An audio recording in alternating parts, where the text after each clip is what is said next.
So we're going to record now.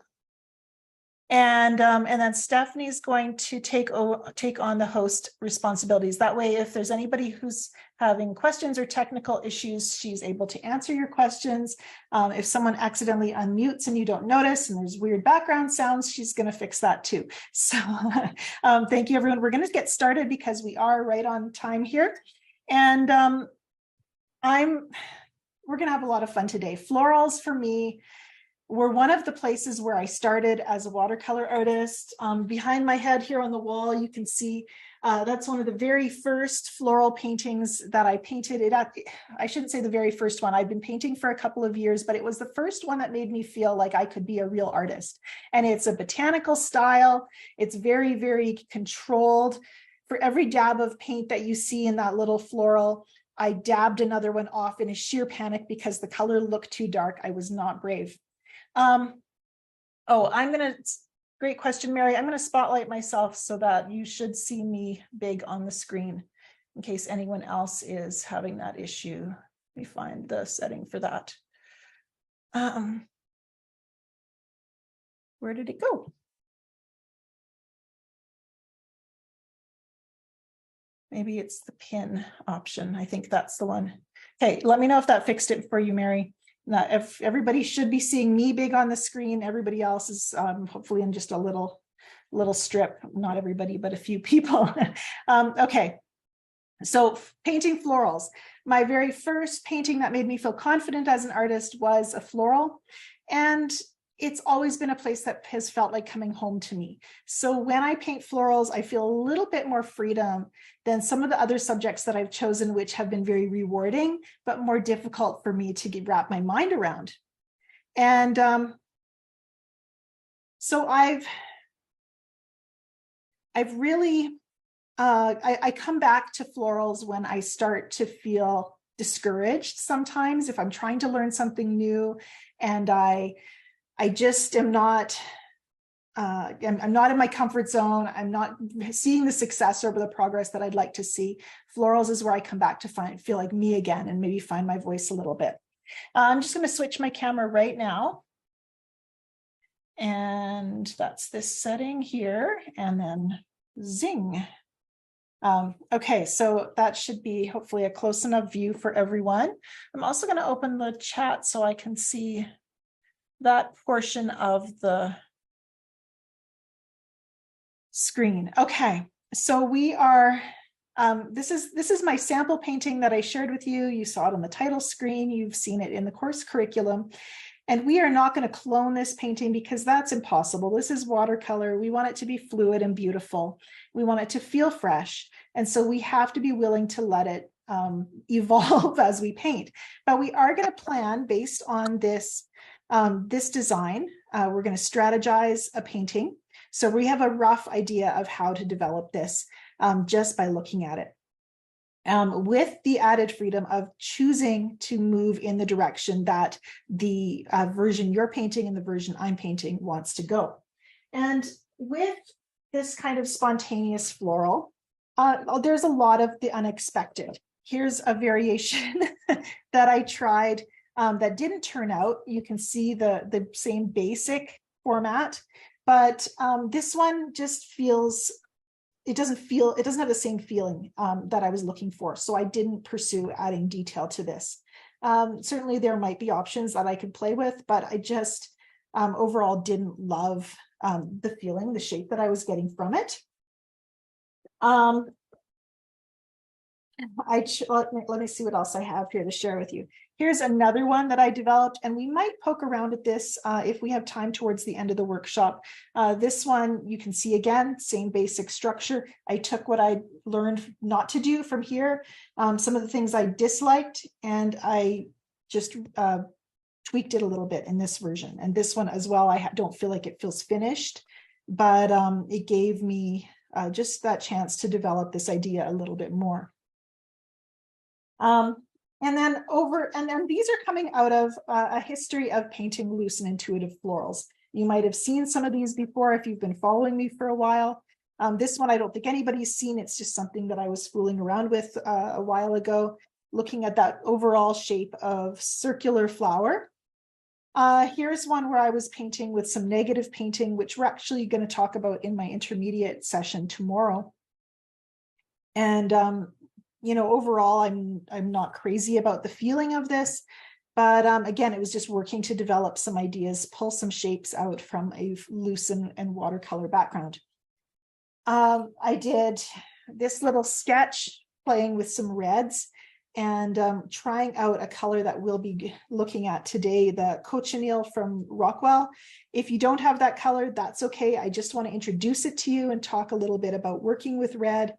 And I'll also give you the opportunity to contrast the reds I'm working with and see how they're similar to some of the reds that are in your palette. Even if they're not exactly the same, I can offer some strategies for you so that you can work with red a little more confidently and maybe make a more successful outcomes than some of these that I'm showing. And here's finally, found this one on the floor of the studio, which is where everything that I've recently painted goes for a day or two. So I painted this recently, just kind of playing with mark making and thinking about circles and really abstracting the idea of painting florals. This is not a finished painting. It's not really anything except for the chance to make a few little messy ideas.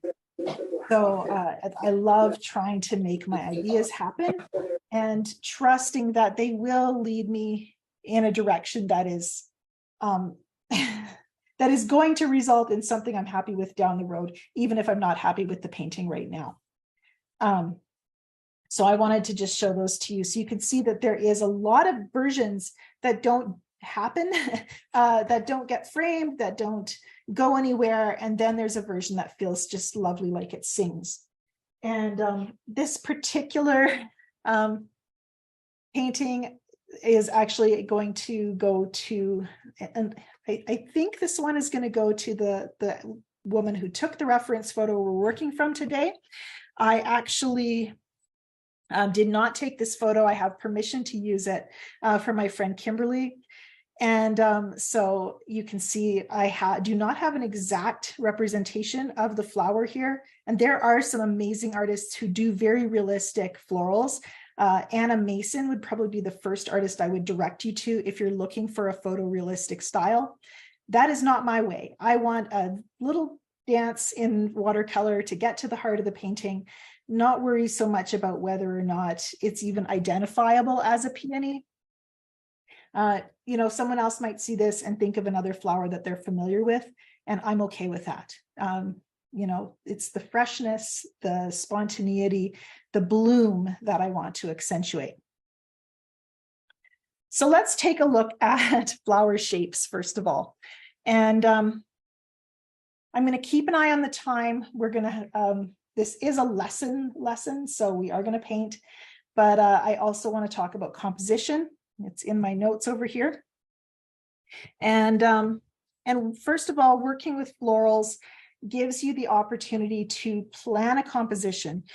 Kimberly's photograph has, actually, I like seeing it on the screen like this because the background's almost completely blown out. And so you're just seeing the flowers and the foliage and a little hint of the jar that the flowers are in. And from this, we can see that this gives us a very strong outer shape. We really see these outer contours against that white background. And I've kind of worked with that in my painting as well, but I've zoomed in a little bit. Rather than having white space on all four sides, when I'm designing a floral and making a floral painting, and I think you could see that in these little studies over here, I really like my painting, my flowers to touch the sides of the paper.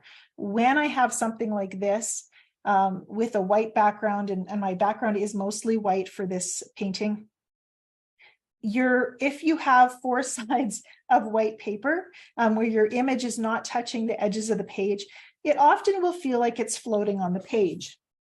And I have, I think in my sketchbook, some studies that kind of give an example of that.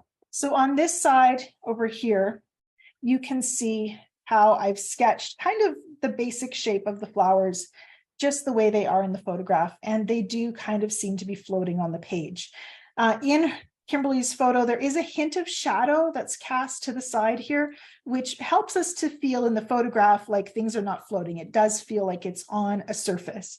But with me painting it, it would be very easy to overlook that shadow or just not to want to put it in. And if I'm not going to paint that shadow in, I want to do something else to fill the page. And you can see how much more immediate that is just by zooming into the reference photo. With my sketch on this side, what you're seeing is I've done a sketch of the outer form of the flower arrangement, and I've sketched it so that it touches almost all four sides of the paper, actually. And in this painting, I have paint touching this edge, this edge. It actually does flow down to this edge, even though you might not be able to see it. In this corner, it's actually touching a fourth edge as well. And here we've got a line that actually brings us right to this corner. So we do have paint on on at least three sides, possibly kind of four. I don't know if this edge counts because that is a very pale little wash right down there. Either way, we're filling the page. We have very little white space that's left, and certainly not a perimeter of white space. That white background is broken up. And I want to be thinking about that as I design my composition.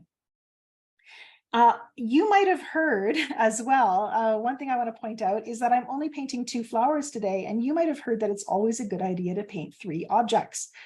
And paint odd numbers, not even numbers. So not necessarily 3, maybe 5, maybe 7, maybe 25, but I'm pushing back a little bit against the paint in odd numbers, and yet I'm kind of not, because what we have here is we can think of this as 2 flowers, yes, but we've got proportion on our side. One flower is considerably bigger than the other, and so we have a dominant shape, and then we have supporting shapes. We have the supporting shape of the second flower, but we also have the supporting shape of the foliage. And that gives me almost a triangular arrangement when it comes to painting this study, this subject. And it means that I can consider the foliage, the leaf cluster on this side, as my third object. And I've kind of sketched that over here really, really loosely, because this is how I sketch. Why draw when you can get straight to painting? Here's the first flower, second flower, and should I add a third flower here? Well, I don't have to, because I have a green shape that fills that space. And so it gives me my odd number, even though I'm only painting 2 flowers. And so I hope that gives you an alternative. I think I still have the odd, basically what I'm saying is I think I still have the odd number feel without actually having to add a third flower. Because I do kind of like the idea of working in odd numbers. I've tried to push back against it by, when you just see 2 flowers in a row, that just doesn't feel comfortable to me. It doesn't feel, I don't know, artistic and pretty. So I do like the idea of working with odd numbers. And having that kind of triangular shape in my paintings is often something that I really enjoy doing.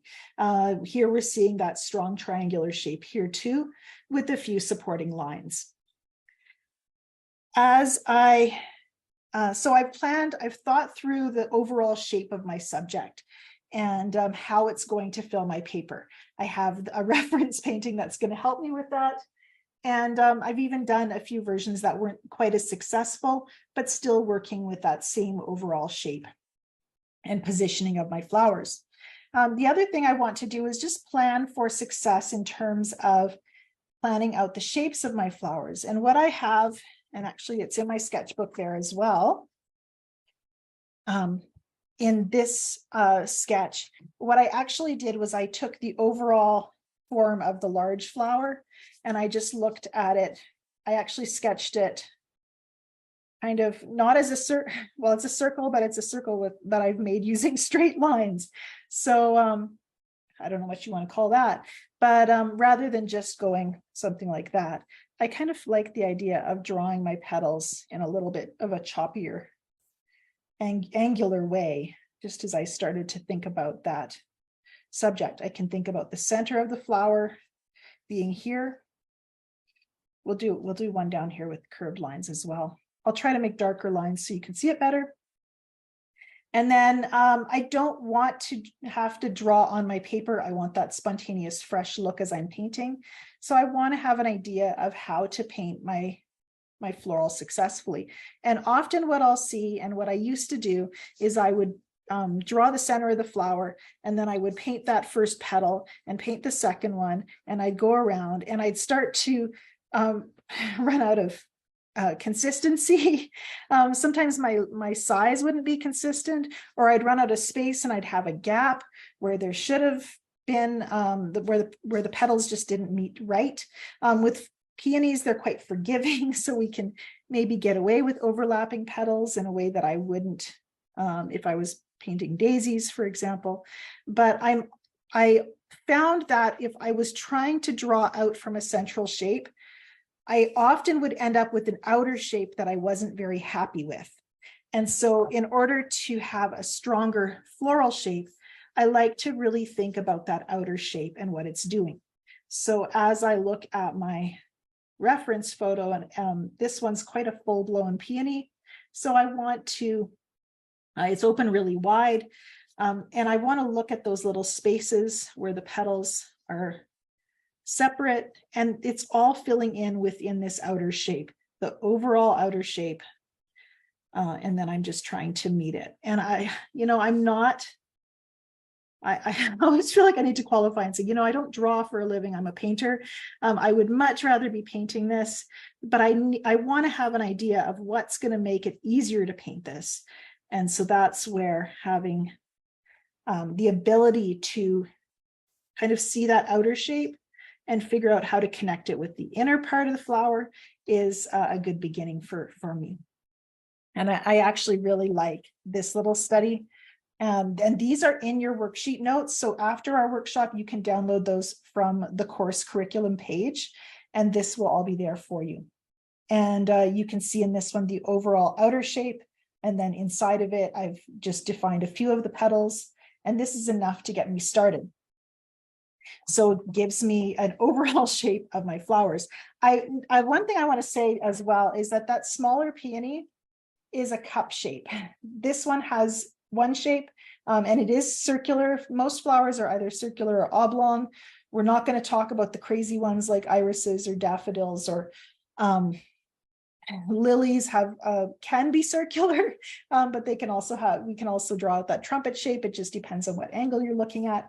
And in this case, we have our second peony is kind of turned away, so it's a little more oblong, and it's got a little bit of a cup shape to it. So we'll be drawing that out as we paint. So I'm thinking about the overall shapes. I'm also thinking about value. Where is the light and dark values in this reference photo?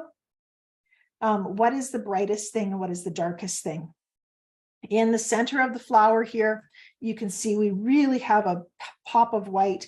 Those yellows as well, I know I'll want to plan for, but also look at how light this, how the value changes in this petal. We go from almost white, very pale pink, to a very, very dark down here, which could almost come across as a near black if we really want to create strong contrast. And this photo was taken in fairly diffused light. We're not seeing a strong dark shadow. And even with that diffused light, we're still seeing huge contrasts in light to dark value, just transitioning even in just one petal of the flower. We could feel overwhelmed by that, but I don't want to. I want to have fun with the fact that there are dark and light contrasts within my flower. I could think about those dark and light contrasts as also being circles. I don't know if you can notice that with this reference photo, but as I look at this, I can see that pale pink kind of radiating at the edges of the petals.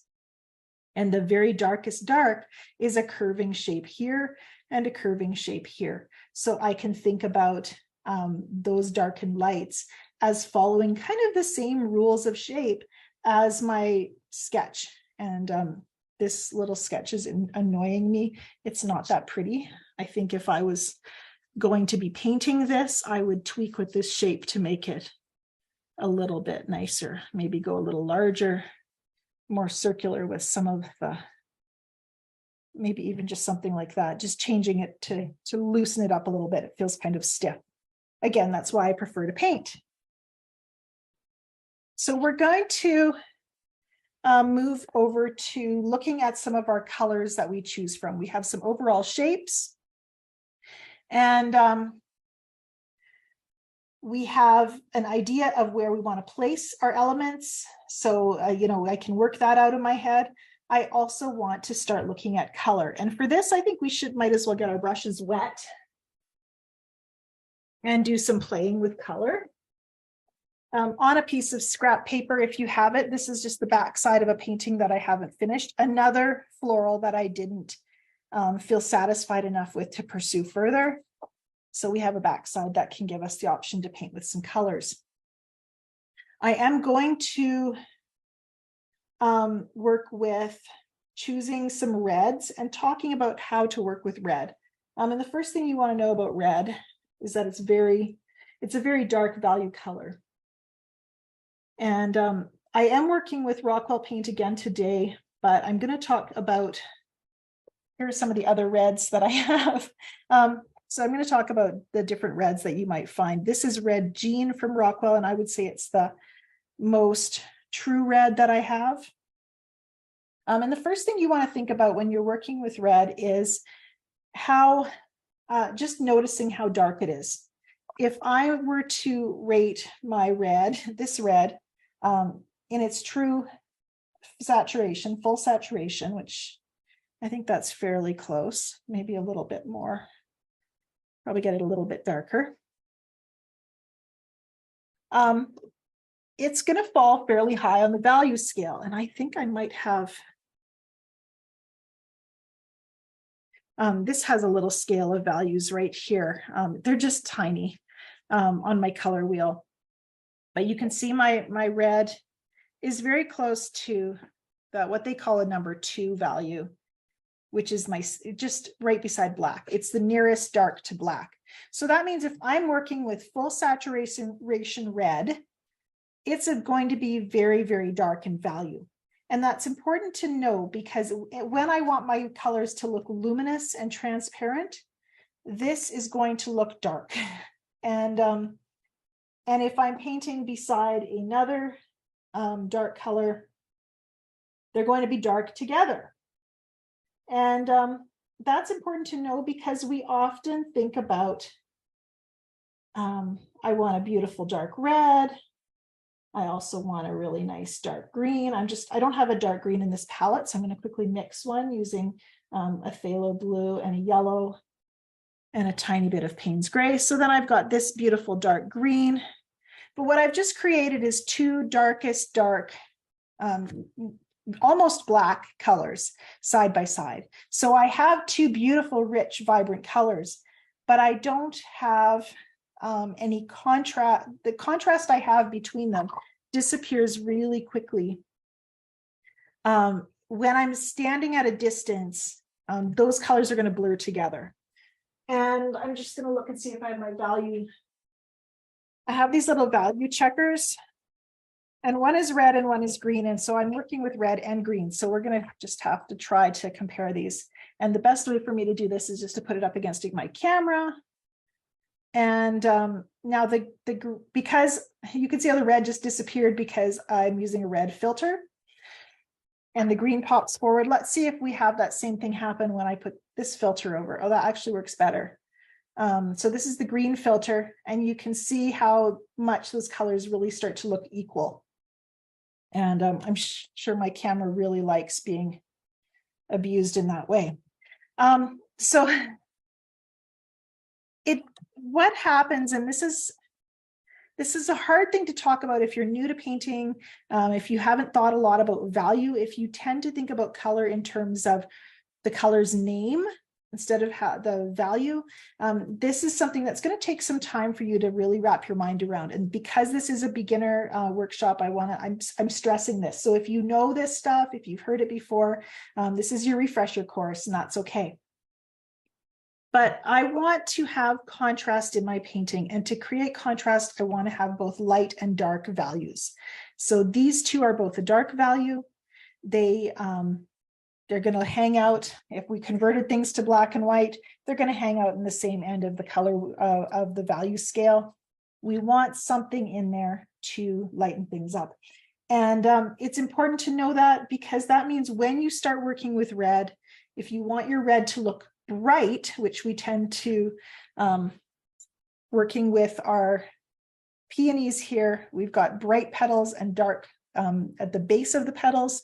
It means that where the petals are bright, I want to dilute my color and really have some lighter value in my painting. So red often start with dilution, not using it in full saturation. Full saturation is for where we think of the color as being dark in value. So let's talk about the other thing with working with red is that red is, a lot of the reds in your palette might be opaque or semi-opaque. And when you buy a tube of paint, let's choose one that's actually a red here. This is Perylene Red from Daniel Smith. And for some reason, it does not have a transparency rating on it. So we'll switch over to, oh, here's one. This is Cadmium Red Deep. It's made by Core.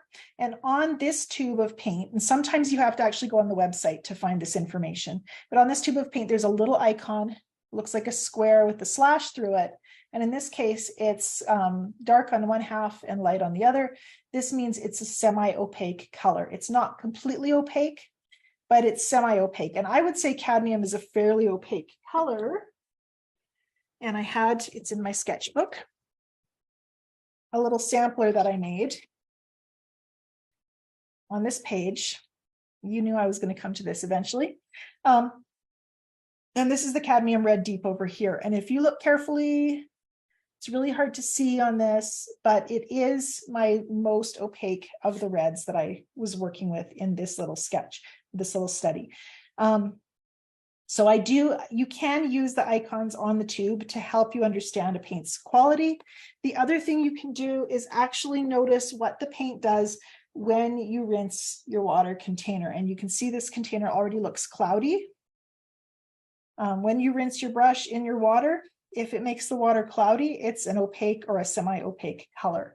And what that means is when you mix that color, it might not be as light and vibrant as you would like it to be. It might, it's very likely that any color mixed using an opaque color is going to be cloudy like the semi-opaque color. I'm just cleaning my yellow. The yellow I have in my palette is a little bit opaque as well. So if I'm combining an opaque red and an opaque yellow, they might come across cloudy and I might not get that freshness that I'm looking for. Another example, and this is a transparent color, is this cochineal from Rockwell. And it's very, very transparent. Another one that is beautifully transparent is most of the quinacridone colors. And Core makes quinacridones, so does Daniel Smith. The quinacridones tend to be very transparent, and that makes them really, really beautiful for mixing. So most of the time when I see something that's rated as a quinacridone, this is quinacridone violet. And even though violet is a dark value color, you can see it's transparent. That little square is all white, and that tells me it's a transparent color. The quinacridones were developed by the car industry for painting cars. Apparently, the car industry is the largest manufacturer of paint, so they get they do a lot of innovation in how paints are developed, and they were the ones who created the quinacridones. They are generally very light fast, and most of the time I'm very, very happy working with quinacridone colors. So a quinacridone coral, I would say, is probably the closest to the cochineal that I'll be using today. The other thing you want to look at when you're working with red is there are warm reds, like our red jean, our Perylene Red was one that I mentioned. Cadmium red is very warm. They feel like either like a true red or an orangey red or tomato red. And they're we think of those as red. But when I talk about red, I'm also talking about our pinks. So when you hear me say red, I'm also including magenta. I'm also including alizarin crimson, which is kind of in between. It's a little bit darker, I think. And I'll even, if I'm using opera pink, which is kind of almost a fluorescent pink, very, very bright, I'll often refer to it as a red as well. And the nice thing about working with a magenta, which is primarily what I used in this painting, is that when you have a lovely magenta, or in this case, this is rose red from Rockwell, which I would say is equal to a magenta. The magenta is very cool. You can easily imagine adding blue to that and getting a violet. And so if I were to take cobalt blue and add it to my red jean, you can see I'm getting quite a murky violet. It's a beautiful dusky violet. It's very muted. But if I want a more vibrant violet, I'm going to play with my cool red, like my magenta or my rose red. And you can see that that is a much brighter, immediately clearer, brighter violet. And the magenta also, just in case you think you actually need both a tomatoey red and a magenta in your palette, you can actually take your magenta, and I'll clean my brush just to make my life easier later on, and add a little bit of my yellow to it.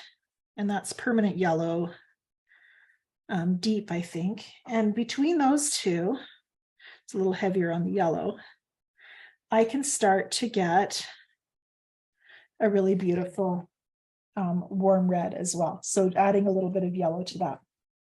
For some reason, it feels like it worked better the last time I mixed those two, and it's not looking as bright and clear today, but that could just be me.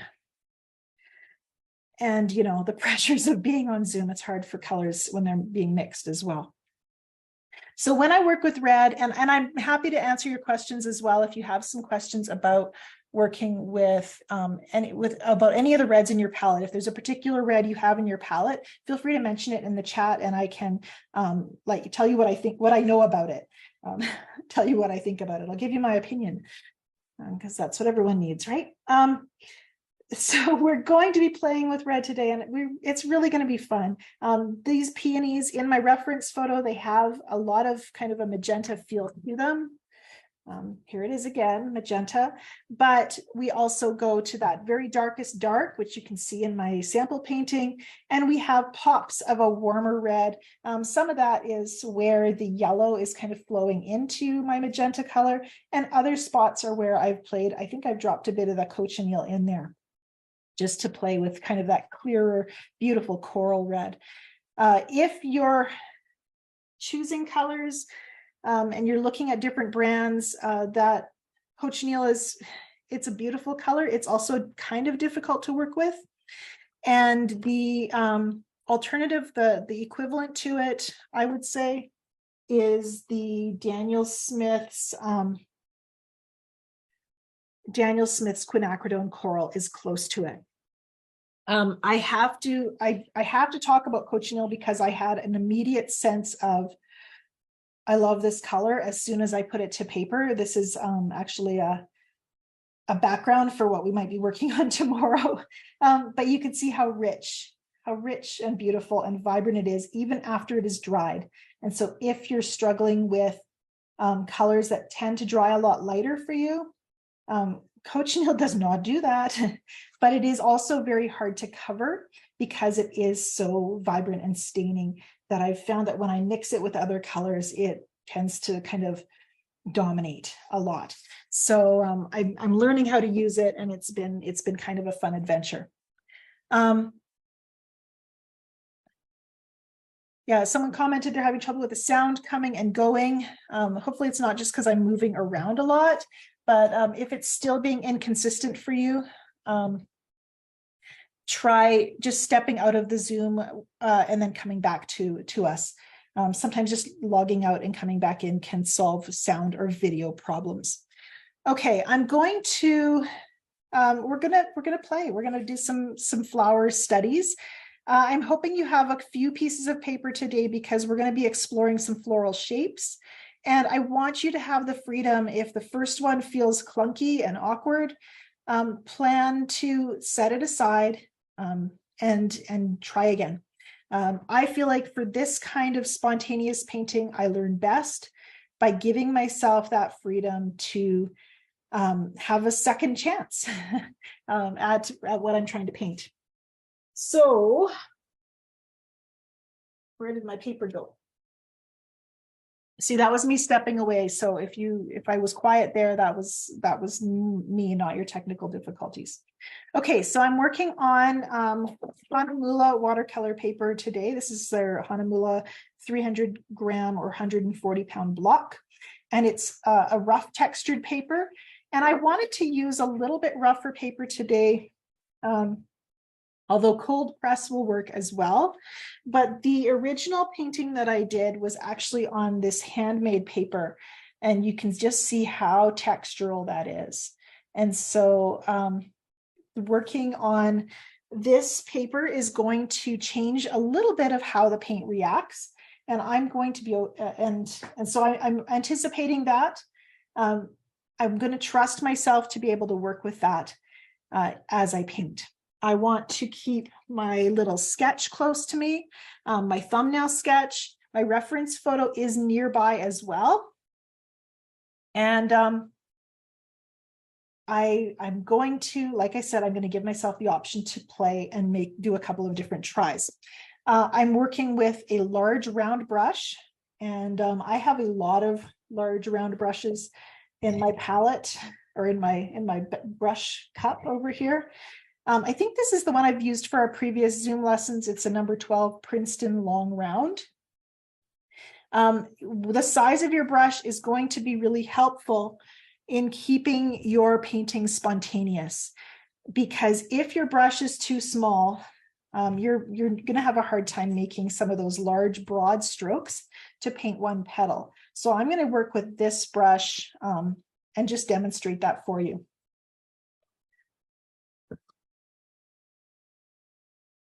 I'm a little bit nervous about getting this right. It just is that way. We've got a beautiful blank piece of paper here, and we want something that feels spontaneous. That can feel like pressure. So the first thing that I did here was I just I took some of the nerves away by spraying with my water bottle, having a little pattern of moisture on my paper. I don't think you can see that, but there's just a little arc of water droplets across the page. That's going to mean that any brush stroke that I place is going to bleed and spread a little bit. And the first thing I'm going to do is just, let's use a really light dilution of that magenta and just get some pale color on the paper. And nothing about that shape is anything that I like, to tell you the truth. None of those shapes feel like petals to me, and that needs to be okay. We're just getting started. So as much as I want to have permission to start over if I don't like what I'm doing, right here, this is too soon to tell. Don't start feeling negative about whatever you've done with that first brush stroke. And I'm going to soften those edges because I don't think any of them look like petals. Then we're going to give them the chance to do our job of having three sides of the paper with paint on them. So just with a little more spray, loosen up those shapes. I'm going to pull some of that color with my brush. This white shape I don't really like either, so we'll just rub that out. I still have dry paper here. I still have white space up here, and things are very, very pale. They're going to dry even paler than this. So I really have very little commitment. I'm not locked into anything right now. So all I've learned so far is that my very first shape didn't feel fantastic. And I didn't like what this brush was doing when I had it. I was holding it sideways like this, and I was kind of scumbling it across the paper. and I didn't like the marks that it made. So we're going to change up how I hold the brush, and I'm going to see if that's going to maybe make some resolution for me. I'm going to use because I have water on the paper, my next brush stroke is going to be about 1 petal, I think. I'm going to imagine a center of my flower being here. It's still pale enough that I can put my flower center there. But if my flower center is there, maybe my dark value is going to be in here. So let's try to imagine that with a little bit of pure magenta. So I've just kind of painted a little dark curve right where that dark area is.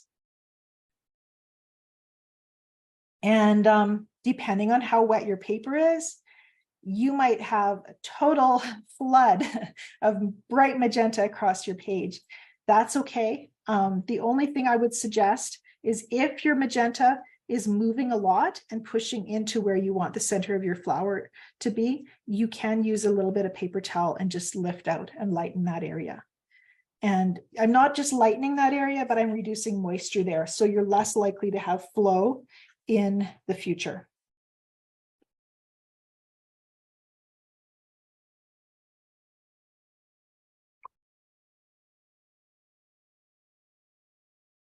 Now, ordinarily, I would never do this, but I'm getting a call from my son who's supposed to be at school, and I'm a little concerned it might be an emergency. So I'm just going to mute myself for a second and answer this. I apologize.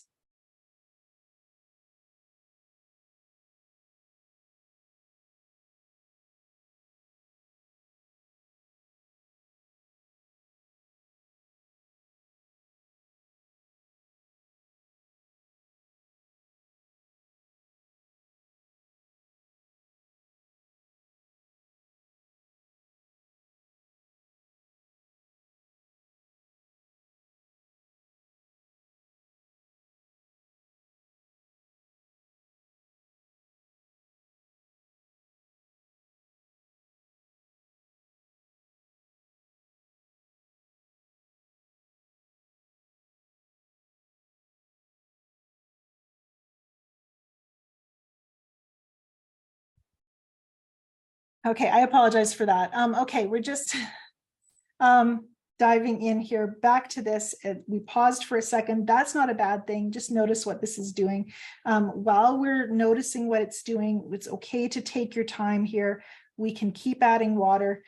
As you learn watercolor, you can, even though watercolor dries quickly, you can build on those initial washes. And so it doesn't have to be a panic if you get interrupted like we just did. And so this gives you the opportunity to just settle in. Don't be in a rush. If this is as far as I get today, I can come back and re-wet it and continue onward. There was a few questions about Rockwell. It is only available on the Rockwell website at this time, as far as I know. I think there's a few places in South America that carry it, but I haven't seen it in the States yet.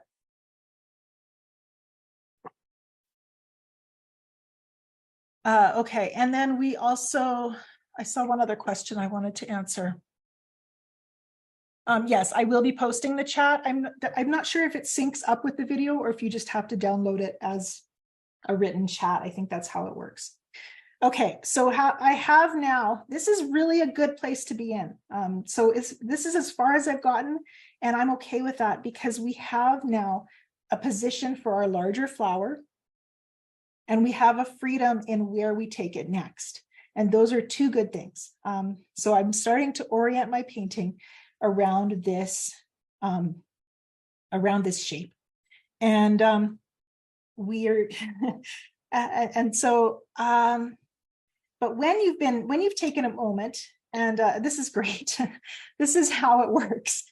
When you've taken a moment, if you had to step away or somebody phoned you or whatever it was, and you come back to continue on, remember that with watercolor, as long as the paper is wet, things are happening. So even though you weren't painting, things have been happening on the paper. Things are drying, for one thing. Your painting is drying, your mindset, you got to kind of get back into it, and that can be a challenge. And the balance of moisture on your paper will have changed from when I last put this brush stroke down. So that's also a thing. And I think at this point, there's a couple things that I struggle with this subject, and I just want to show that to you. The thing that I've struggled with the most with this subject is this area right here. I tend to get a mental block where two elements connect with each other on how to paint those. I want them to be connected. And so sometimes I get hung up with trying to figure out how to connect them and still keep them separate, distinguish between the two. And so let's just look and see, how did I handle that in the other painting?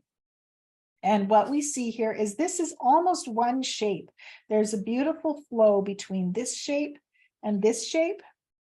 And they are only slightly separated by a few lines that suggest petals. In fact, what we're seeing here, and it's just a good time to pause and talk about this. What we're seeing here is exactly the method I'm going to be using for painting this subject. We have, for some reason, I feel like I need to use a pen for this one. We have flower number 1. We're going to develop that shape. We're going to develop flower number 2, which is also, so we're going to have this big loose shape. We're going to leave a gap for the light value here. We're going to try to leave a gap for a light value center of this flower. And we're going to develop a shape here that's going to be the leaves, another shape here that's going to be more leaves, and more leaves. So we have this big outer shape. That's going to be our focus for this very first layer. And even though this is drying, we're going to think of it as all one layer. When we come back to paint the second layer, we're painting inside of this shape primarily, just a little bit smaller. So we have one shape that we develop over top of that original wash that looks a bit like this. I'm just trying to trace what I kind of see here. So in there, we have that secondary shape. And actually, this might be a good place to pull a pencil out. Once upon a time, I had a pencil. This is why all my brushes and my art supplies need to be at close reach, because yeah, you just need to pull stuff out when it goes missing. Grab a fresh one. So then this is layer 2, is going to be all the gray stuff. I'm going to just quickly sketch around it. So our layer 2, and we're only doing 2 layers. Our layer 2 is smaller than layer 1. I'm going to be very rough and loose there. There's some lines here that go over top and kind of outside of layer 1 as well in that area. On this side, we're developing this shape.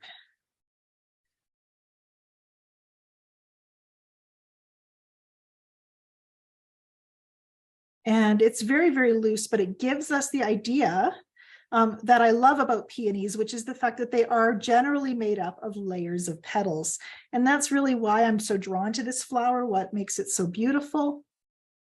And so we get to paint it as though it was layers of color.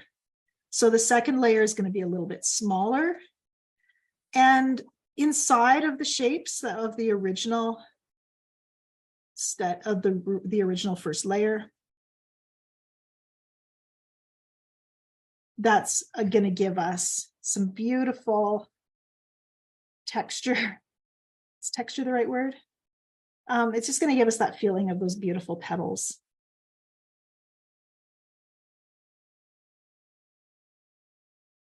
And this I did not put in your worksheet because I just drew it now, but I feel like this might be helpful. So I will add a second page, an additional page to your notes after we wrap up today, because this will help you to be thinking in terms of building your layers. And the cool thing about this as well is that I could even decide to go with the third layer and add even more detail.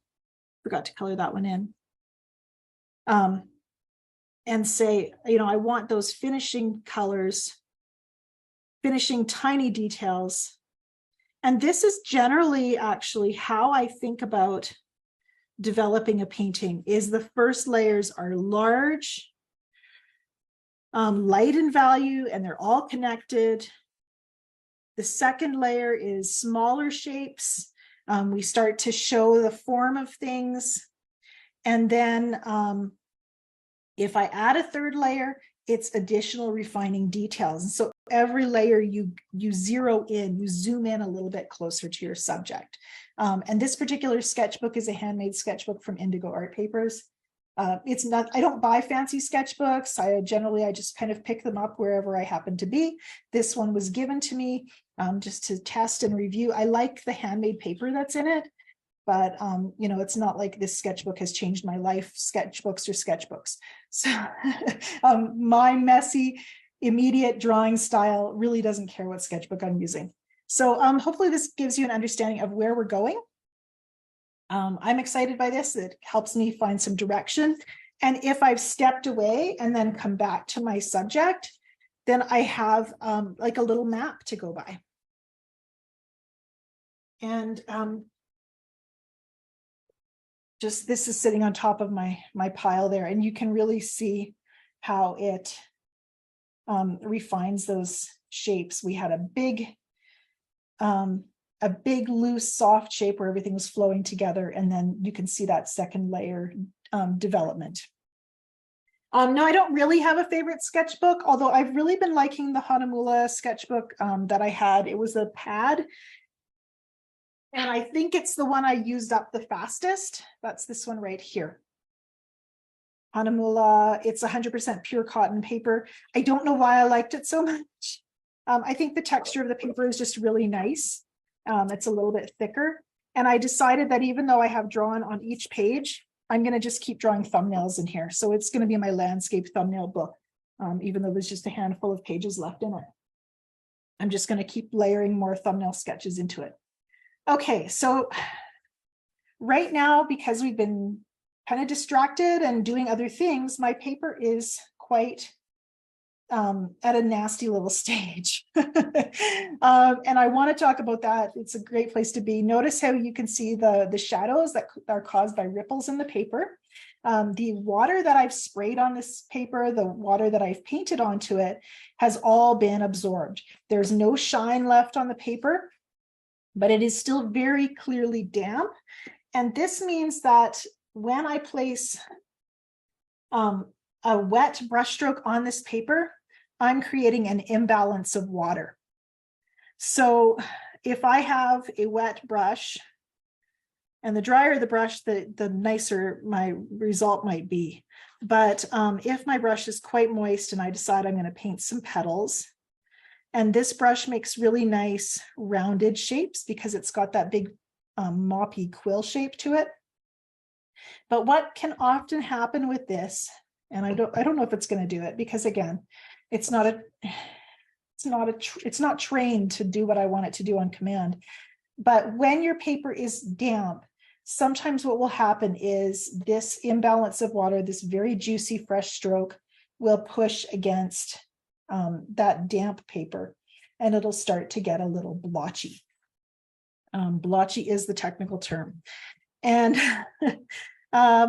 this isn't a shape I want to keep. I want to have some soft edges here. So I'm going to kind of define a little bit of that perimeter of the outer shape of the peony. And then we're going to just add some moisture here and start to restore the moisture level of the paper, but we're going to restore it like we've planned to. Rather than just putting paint down where I want there to be paint, I'm going to also do the work of getting my paper wet enough to create flow. So I'm going to just spread out some of that color here. Now I've just re-wet this area, so I have the ability to let this color flow. And I'm actually very fortunate. I'm not getting a blotchy edge like I told you I was going to get. My paper actually is almost dry enough to get away with just starting to paint as though it was completely dry. Amazing. I wouldn't have expected that.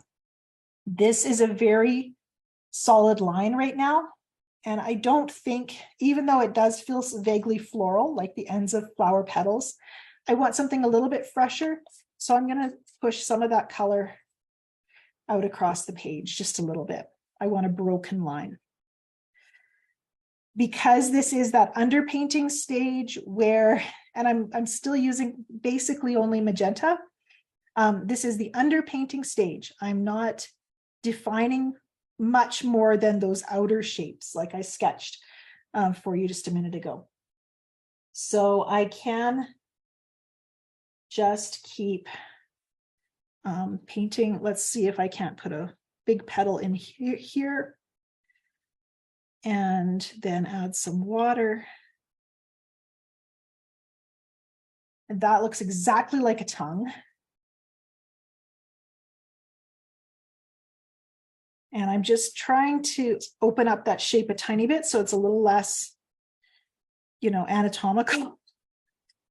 There, that worked. I just spritzed it with a little bit of water and then pulled the shape out with a damp brush. And I'm going to do the same on this side. Here I'd added a tiny bit of my yellow over on the side of my palette. I'll go a little closer so you can see that. I have a lot of yellow here that was on my brush and I didn't want to waste it.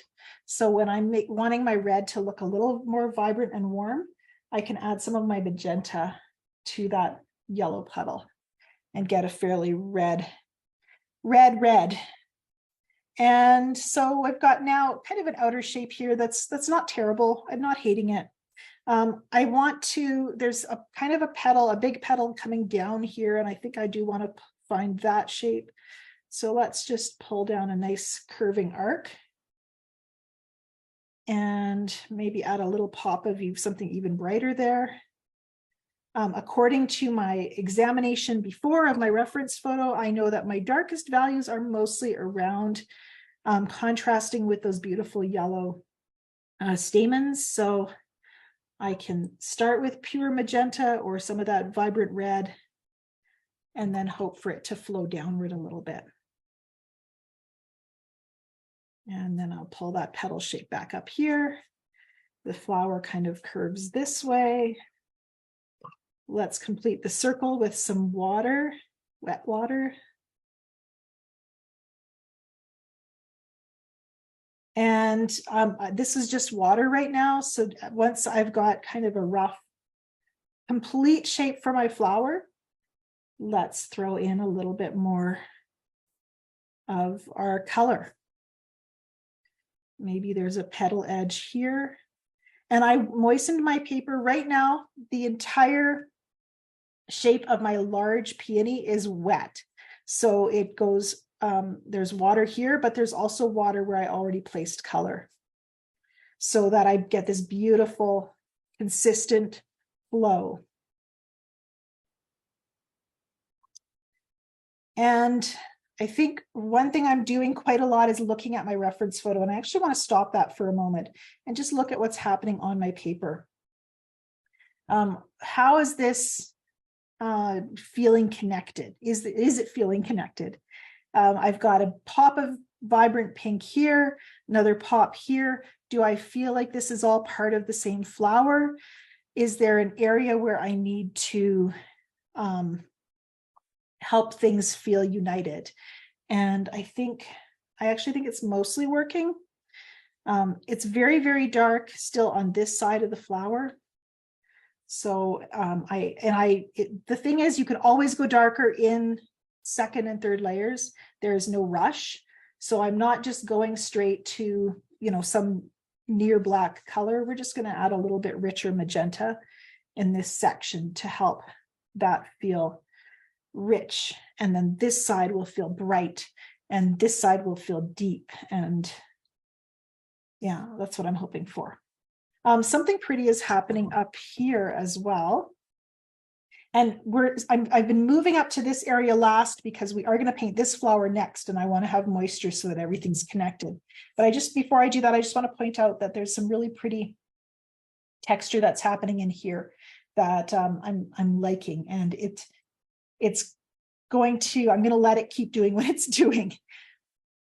So over on this side, there's a flower that has light falling on it in this area and light falling on it up here, and then lots of deep shadows inside. So I want to, again, think about the outer shape, and I want to connect it to this shape so they feel together. and part of the same subject. And I can already see that this petal might end up being a little bit problematic for the placement of my leaves.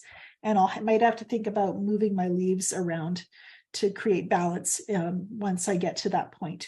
We're not there yet. So the other thing is that there's yellow stamens inside of this flower, but they're not bright yellow. They definitely feel shadowed. So I don't really need to leave white space for that section of the flower. So that's something to keep in mind. We can focus on painting that outer shape of the flower. In fact, let's just do that in almost one fell swoop here, just like that. Now, so that's the basic. I mentioned it was kind of cup shaped. It's kind of oblong. Do I like that shape? Does it feel boring? Of course it does. So then we get to make it more interesting. So I'm going to pull out a little petal shape here. I'm going to maybe adjust a little bit of the shape here to open it up a little bit more. And do I want to touch the edge of the paper here? Yes, I do. And right now I have dark pink here and dark pink here. They need to feel connected to each other. I don't want to, actually we'll look at the reference photo quickly.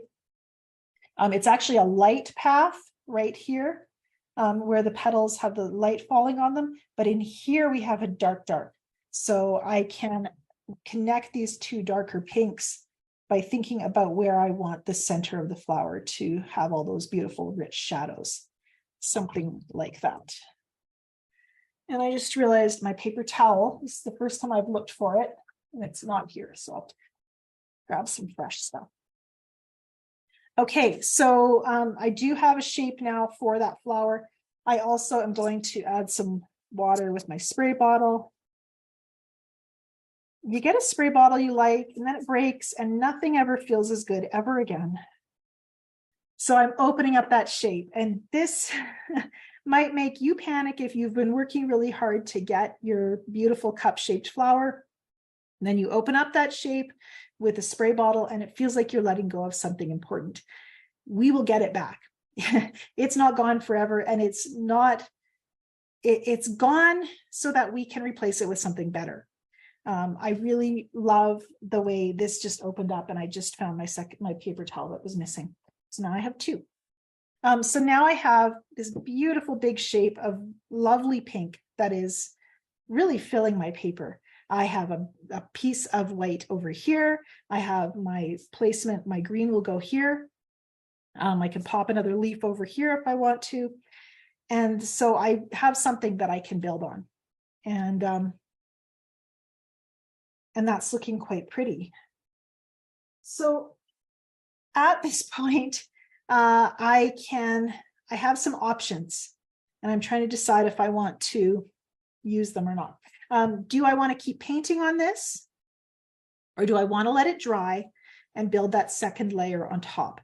And I have that option because I have this one that I painted yesterday, just in case I decided I needed drying time. So I have now two options. So I guess one thing I can ask myself is, which one do I like better? First of all, notice this one dried a lot paler and a lot more loosely. There's still one strong petal, but a lot of soft edges that are just flowing around the page. And both of these have great options for me to develop further. Well, let's just talk about the potential issues. If I decide to continue to paint on this, I would first of all want to work with a green. And this particular palette doesn't have a lot of option for green. For some reason, I didn't really, when I chose my colors for my Rockwell palette, there weren't really any greens I was super crazy about, except for this one over here, which is called Onat Diamond Yellow. But it's not a green that really goes with this particular subject. So instead, I'm going to mix my own green. I'm going to use a turquoise or a phthalo blue. That looks to me like a phthalo turquoise, but phthalo blue is just a very cool blue. It's a warm blue. I don't know, it's closer to turquoise. And then I can decide if I want to add a soft gold to it to get a kind of a muted green. But I think today we're going to add that brighter yellow, which I've already been adding to my red to get an orangier red. So you can see mixing that with my, why does it look green? I'm sorry, folks, my color is very strange all of a sudden. Let me see if I can fix that. Aha! I think that's better. There we go. That looks like green. Wow. I think I tweaked something that changed all the blue and took the, I don't know, took the blue away or something. We haven't been working with a lot of blue, but now it matters. Okay, so now I have a nice light green. And the nice thing about this is I use that phthalo blue and I use the yellow. So if I want a richer green, I can add more of the phthalo blue.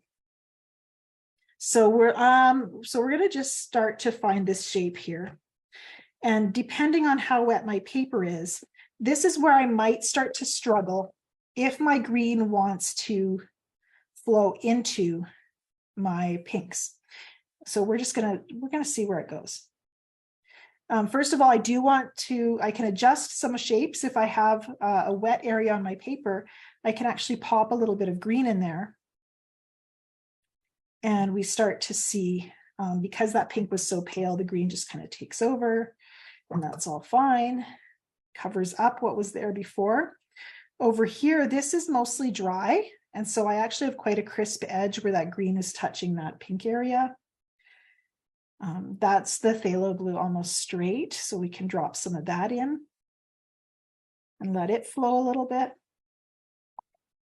And I could use my brush to keep filling this corner, but generally I get a prettier result if my hands don't get involved and I let the spray bottle do it. And I am tilting, that's why my hand is holding the edge of the paper. So we get this really beautiful flow. And actually I'm very intrigued. There's a little tiny spot of wet magenta that is mixing with that phthalo blue, and it's making a really beautiful gray violet, just one little freckle of it. And so that's something I'm going to keep in mind as I think about creating shadow colors. Magenta and that phthalo blue are going to make some beautiful colors together. So I suddenly have foliage that's happening here. If you're struggling with hard edges, that's a great question. And I'm not sure of your name. I just see it says iPhone 62. If you're struggling with hard edges, it's really hard to paint along with me during this session. And I would really encourage you to come back and go through this again, where you can pause the video and work at your own pace, because it's hard to keep up with me. Because how your paper is drying is going to be different than how quickly mine is drying. So you might be getting different results just because your paper is different, your climate is warmer or cooler or damper than my very dry climate here. So if you're getting edges, and I want you to notice how many hard edges I have in my painting. I've got blooms, I've got a crisp edge here, which I actually was intentional about, but I also have a lot of blooms where there's imbalances of water on the paper. What your edges generally come from either there being wet paint pushing against dry paper. Well, that's mostly all of it. If your paint is wet and your paper is dry, you're going to get a beautiful hard edge, which is mostly where we intend that to happen. If your paper is drying and your brush is very wet, you might get a bloom like this. With a floral subject, we can play with those. We can allow them and have fun with them. And they're okay. But sometimes we do have, that doesn't mean we have to improvise. I'm not sure what I'm going to do with some of these interesting edges as we come to that idea of painting a second layer. So up at the top, I'm going to paint some green leaves here as well. And the other thing I would just add is that if you're, this is something that you're going to paint much more than just once. I do not get a successful result if I only allow myself to do one version, because that's what happens is I get areas where the paint didn't flow nicely. I get areas where the paper was drier than I thought it was going to be. and areas where it was really wet. I get times where my brush betrays me and I don't get the beautiful mark making that I was hoping for. So I have to give myself lots of opportunities to try again. And sometimes I get a fresh result and sometimes I'm going to struggle. So up here, we are going to have some green flowing into my petals here, and I'm going to allow that to happen. It's not going to flow very much because I've got dampness and not wetness. So I'm seeing a little bit of creeping color into those petal shapes. You can see it's actually making some little finger-like marks as it trickles into the pink as well. That is allowed. That's going to be pretty. And watercolor can be very forgiving. We are not. We often have an idea in our minds of how it's supposed to look. We're trying to match someone else. And so we really fight to keep things going the direction we think they should go. But, you know, things like these little shapes and marks are beautiful if we make room for them and find a way to incorporate them into our painting. I'm just going to tilt this a little bit. When you're working with a lot of water, and I haven't talked about that a lot, but we've worked with some really juicy amounts of pigment and water on the brush. Sometimes you'll have extra water that's on your paper. Tilting your board a little bit gives you the opportunity to let that puddle kind of creep down to the bottom of the page, and you'll see a little bead of water forming down here. You can blot that up with a damp cloth or a paper towel.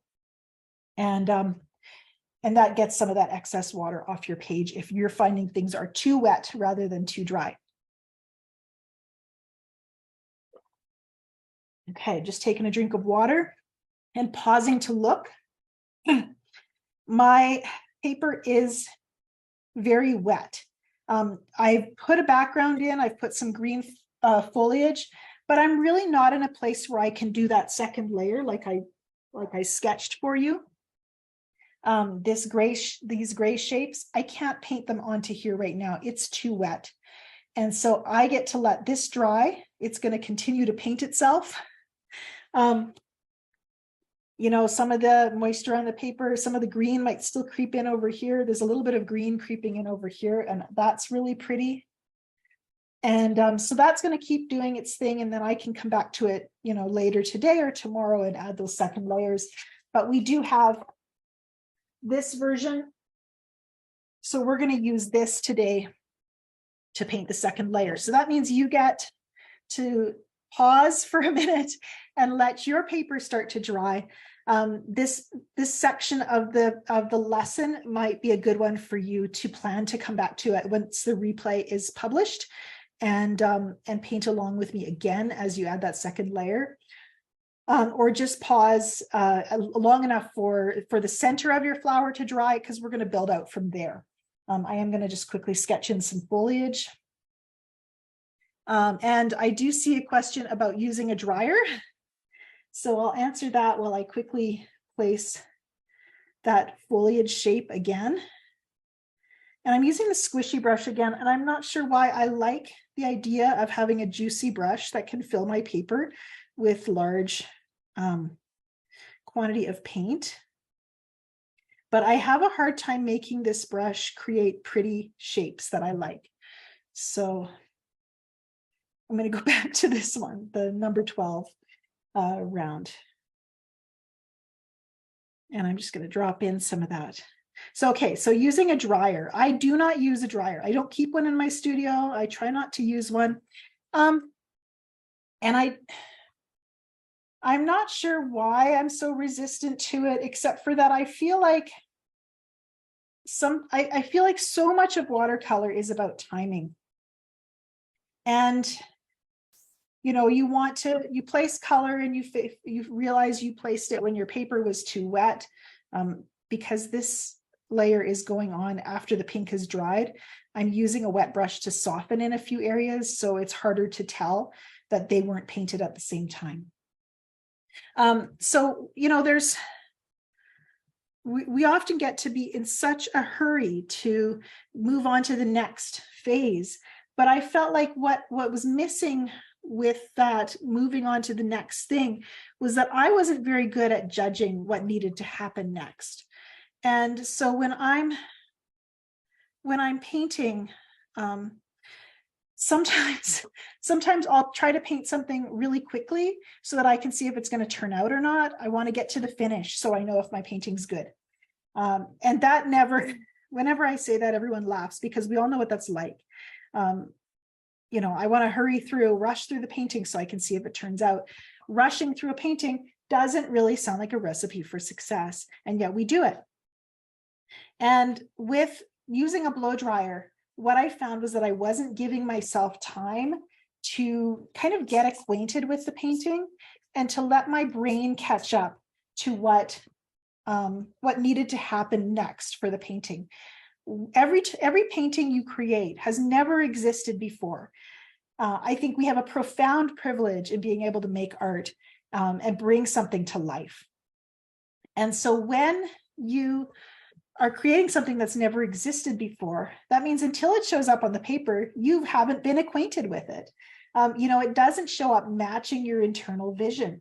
And so you have to get to know what you've just created as an artist. And as you get to know it, I think there's a place for seeing the possibilities that are inherent in that painting, just for seeing the logical next step, and for just trusting that you will see the future of that painting. You will see possibility in it that might go beyond what your initial idea was. If you're simply rushing through the painting, you're probably pretty committed to your original idea. And in this case, it's very easy to be very committed to that original sample painting that's on the cover of this workshop, and not necessarily see what is emerging as we paint.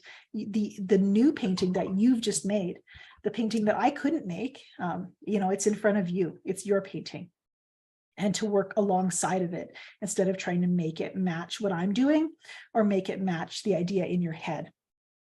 So that's my very philosophical reason for why I don't use a blow dryer. I like to give myself time to get acquainted with my painting. I like to give my brain a break so I can walk away and kind of think about and dream about that painting and mull it over in my mind. And then I can come back and work with it and become acquainted with it and work alongside of it. Okay, so we're doing second layer stuff. I've got my same red. And with watercolor, you don't necessarily have to darken your value in order to cover what you've already painted. You can simply work with the same original colors. And as you place that new layer of color, it'll deepen and enrich what you've already got on the paper. That's because watercolor is transparent. So I'm thinking about filling that second layer shape. And we'll go back to the sketchbook again. Really, it's not individual petals at this point. Once again, we're painting a kind of a smaller shape inside of the larger shape. So they're connected. They pull us. There's kind of little fingers that push us into the center of the flower, and there's edges on the outside that are reminiscent of petals. So we're getting that lovely little in and out dance of a suggestion of petals. It sounds like a title of a poem.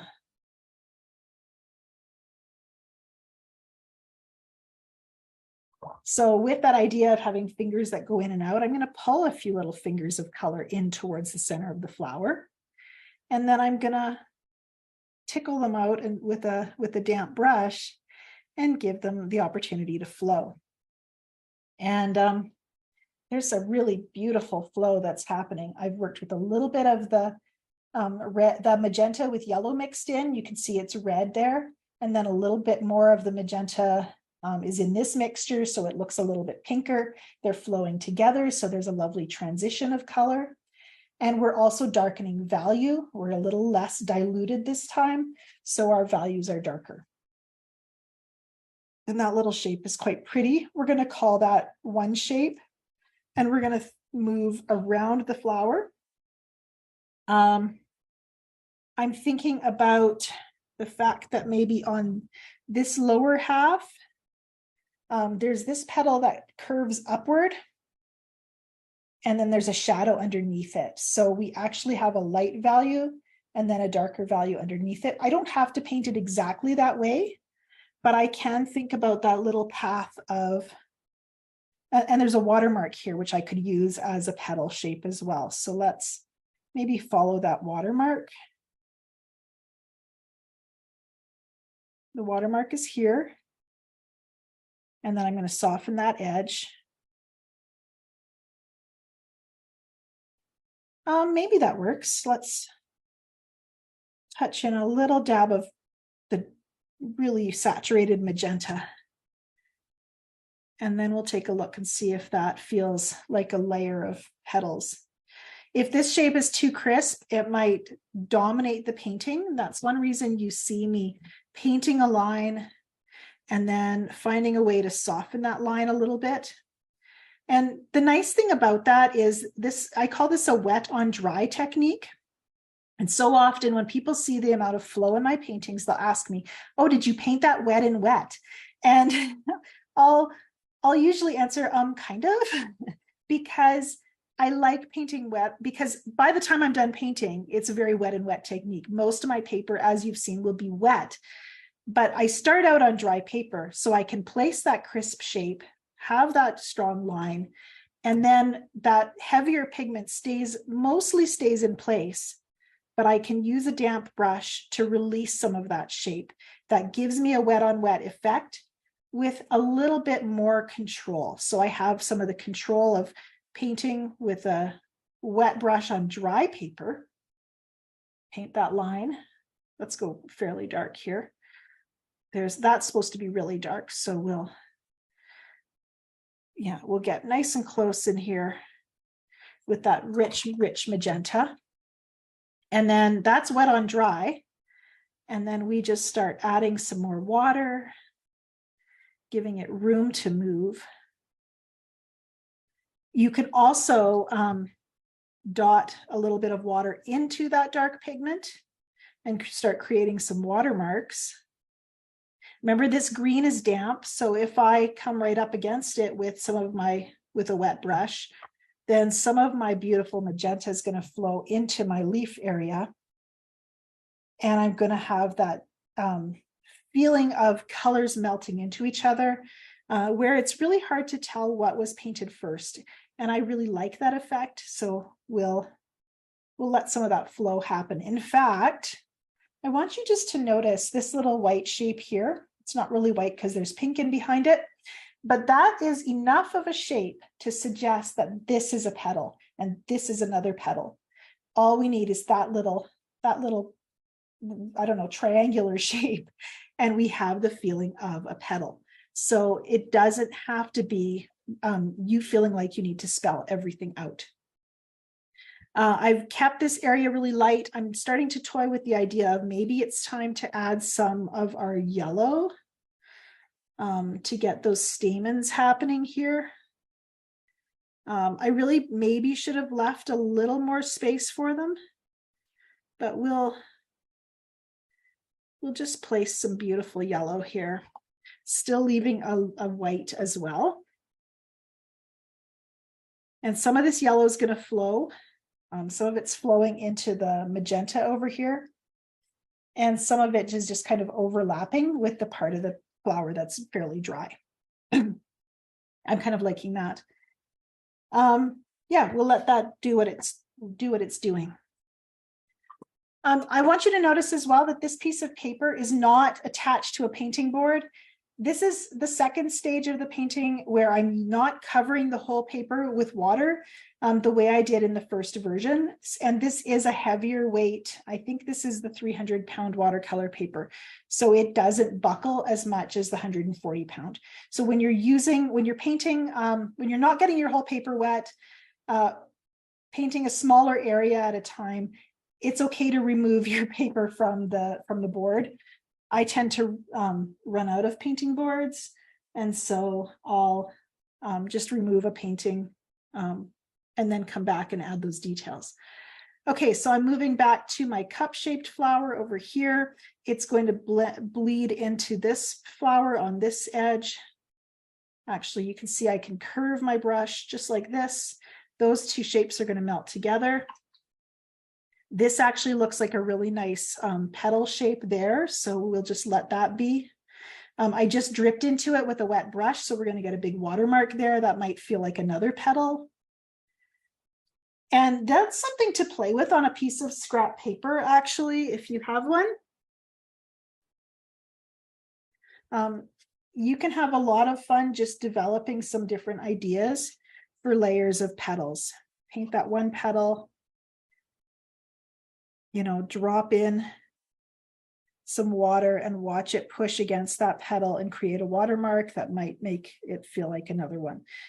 Sketching flowers, a great thing to do in a sketchbook. And you can see even in just this minute how that watermark is developing.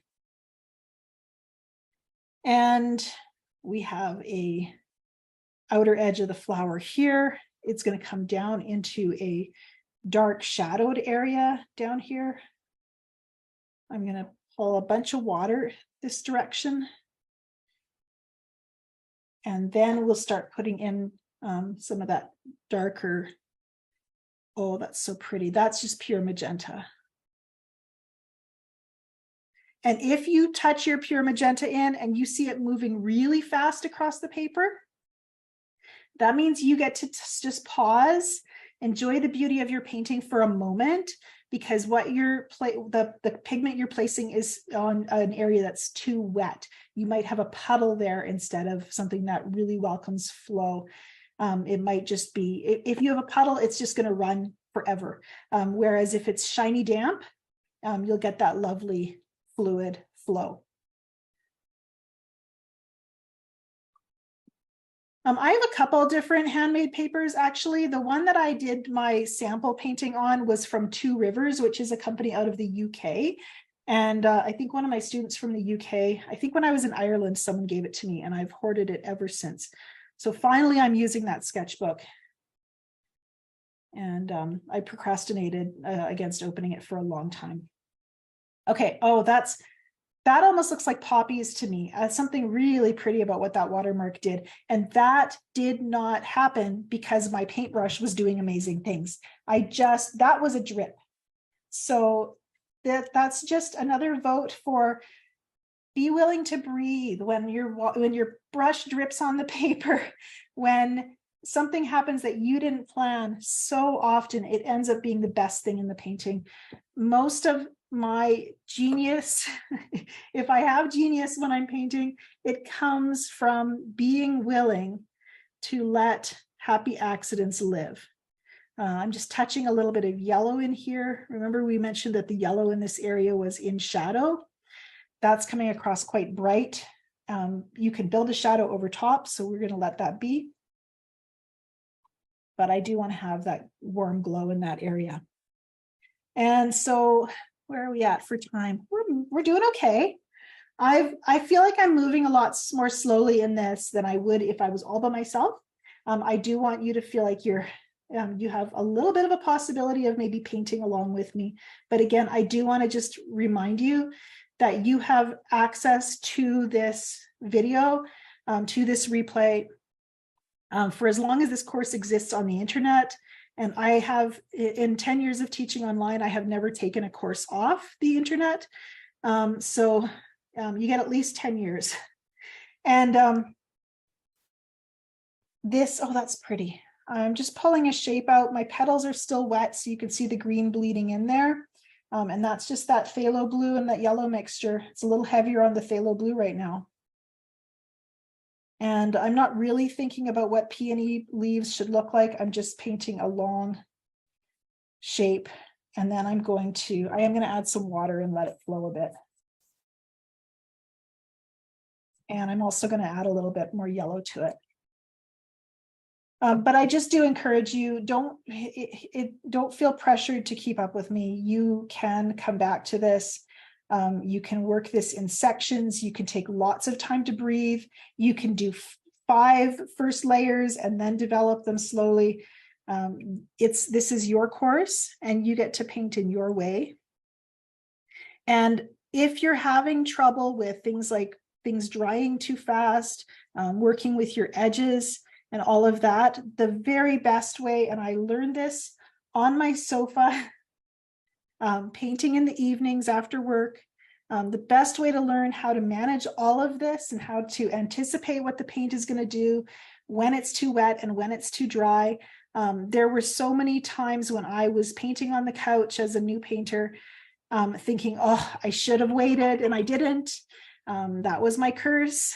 And, you know, after doing that enough times, you start to develop a sense, a muscle memory for when your paper is too wet, when your paper is too dry, all of those things. And you start to be able to anticipate what's going to happen. And you do develop technique. The best way to develop strong technique is by just painting, showing up, watching what the paint is doing. Okay, it must have been too wet. Next time I'll wait a little longer. Oh, that was too dry. My brush should have been drier too. Think about the ideas of working with balance, having a paint that is eager to release onto the paper and having paper that's eager to receive it. There are stages of the drying process where the paper doesn't really want to take on more pigment. It works best when it's fully dry. There are times when you've got so much water on there, adding more wet paint is not going to create more flow. It's already as flowing as it's going to be. And you will develop a sense for that. Okay, right now I was just painting a little bit around my foliage, and you can see how very, very strong this line is. This petal is dry, and so I was able to define a very strong edge there. And it is hands down the first thing I see when I look at my painting right now. So if I want this line to maybe not be quite so dominant, I have some options. I can make another area that has a dark line similar to that. So I've got different areas to move around. Or, and this is the thing I'm feeling most inspired to do, I can bring a little bit of some blending into that area. So I'm just going to pull in a little more magenta. This area is quite damp, so I know that when I touch my magenta in to my green, I can give those two areas the chance to flow. And that's going to give me, some flow happening here. So and the pink is actually creeping down into the green. And so I have this lovely little bit of unity there. I am going to be making the center of my flowers darker, but with this idea of, but I don't want to just be reliant on that I have this dark line. And so then I have to make a bunch of other things dark. I'd rather move around and darken up my painting gradually. So I'm not committed to any super dark areas. We're going to put our darkest darks in the center of this flower, along the edge of this flower, and then I think a few in the shadow area under the leaves.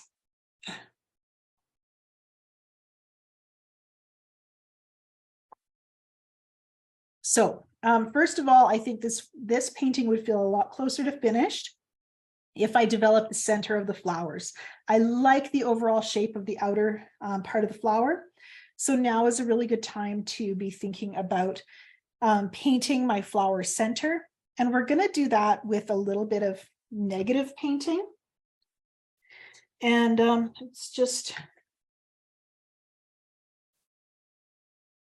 it's really what I've done here. Negative painting is what we do anytime we're painting around something that we want to keep a light value. So we have to paint around it with our darker value. So you can really see that in this area here. We've dropped in that darker value, and I've kind of zigzagged to create that illusion of there being yellow stamens there.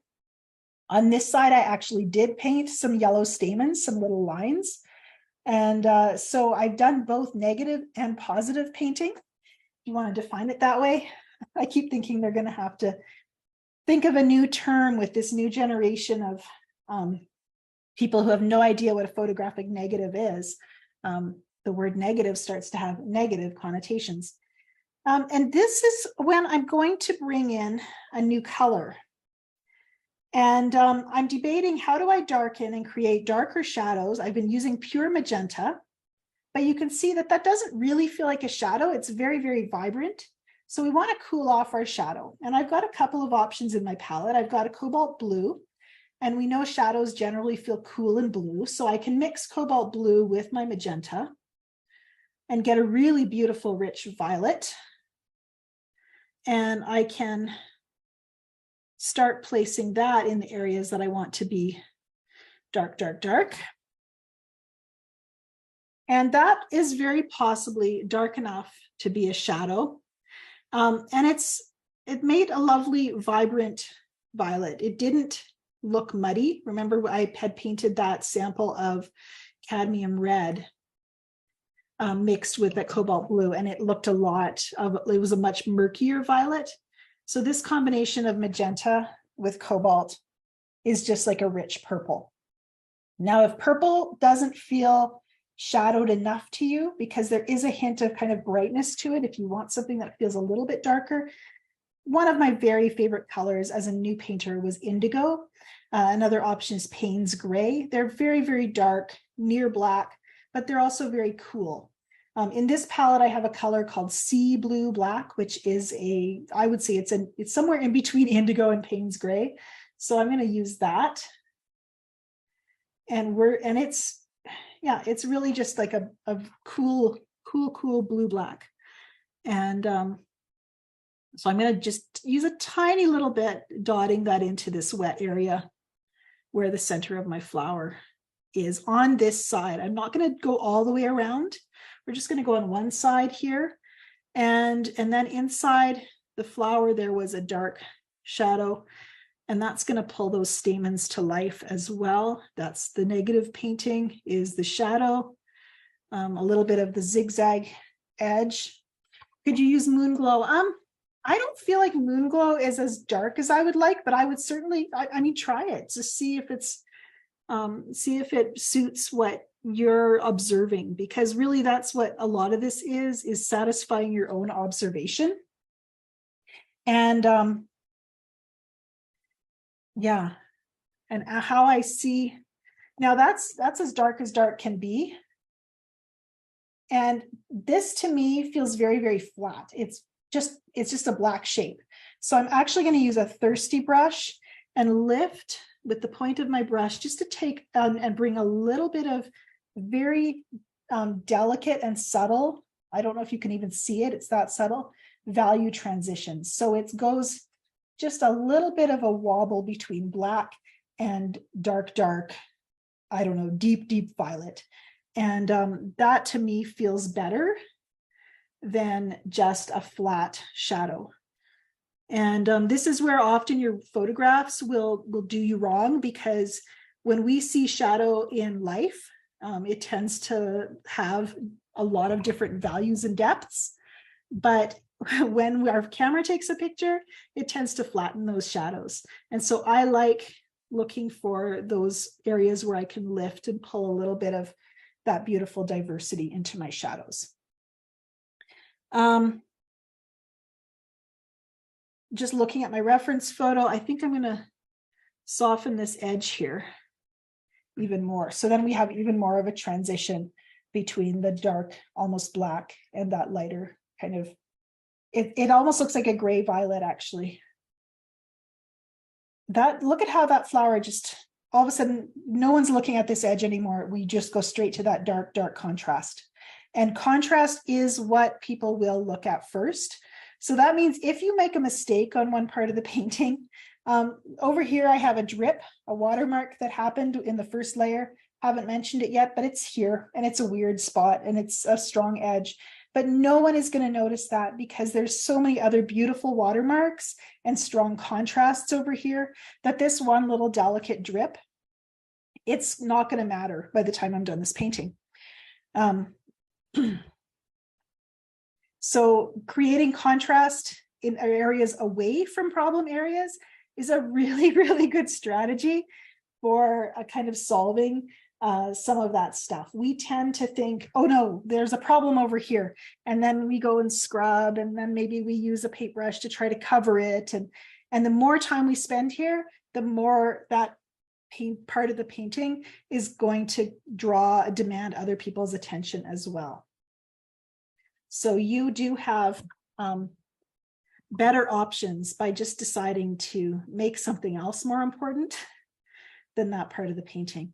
I felt like this area was a little flat and needed something, so I'm just bringing in one more petal shape over here. And I think I'm trying to decide how I want to treat this edge over here, because I have a version that I've done before. I'm going to look at that. And you can see that whatever I've done here, it kind of connects with whatever I've done over here. There is a little bit of an edge in that second layer strategy that I can develop. And I can use that idea in this version as well. I got to mix up a little more red because now I just have purple here. So we're going to just maybe pull a little bit of this shape across.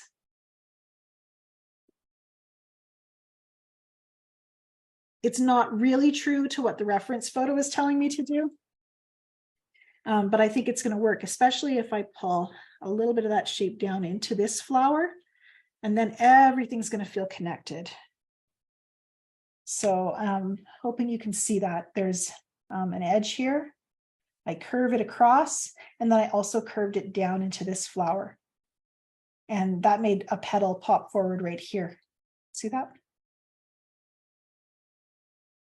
I like that petal. It's my new favorite thing. And no one else is going to see it, but I like it.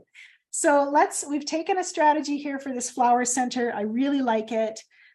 Yes, I did use sea blue black, a little bit of it mixed into my violet over here, just so you can see the difference between, and that's in this area as well, the sea blue black on this side and the cobalt and magenta combination on this side. And I think a tiny dot of sea blue black went into the bottom part. Little things. I love fiddling with little details. Sometimes that can be just so fun. Okay, this center of this flower needs a little bit of attention. I have freedom to not be super accurate with it. Like I said, it doesn't have to be a peony that I'm painting, but I am going to try to use my observation here. There's a little bit of a knob, a little bead of a center in the flower right there. Just that little white spot, and it actually has a pink top. I don't know if I want to get that detailed, but I like the idea of using a little bit of magenta here to just pull up and create that negative painting to suggest those stamens. And that little pink top is going to get softened there. So that is a beginning then of the center of this flower. And then we're going to work with the darks on this side, and the darks are going to do the negative painting just like they did on this side. So I can use my puddle. As my paint, when I mix these colors, I add a new color, I mix the two together. As they start to dry, often you'll notice that they separate and they start to look a little different in your palette. And I want you to pay attention to that because, for example, this color over here, it's a combination of a bunch of things. But as it's dried in my palette, there's little beads of the blue that I used. And there's a red in there too. I think it's the cochineal. And there's a tiny bit of aqua in an under base. And there's a bit of a brown around this edge. And when I notice that a puddle in my palette has separated into multiple colors, then I can know that if I make a puddle of water on my paper and I take that mixed color and flow it across the page, as it dries, it's going to do the same thing that it does in my palette. And I'm going to get a really beautiful, complex, and interesting color. And I love knowing that because it really gives me freedom to work with some wet and wet technique. It helps me to anticipate what's going to happen when I work with a lot of water in that particular color. And it's been a lot of fun to just explore that process. Now, I did a little bit make some mistakes in this part of the painting because I didn't really leave the room for yellow. And you can see I just made a dark little zigzag that is not painting around yellow stamens, it's painting around pink. And I think we're going to test it out. I think this is still going to work to give us a flower center I'm just softening this edge on this side, and then on the inside, it's going to be crisp.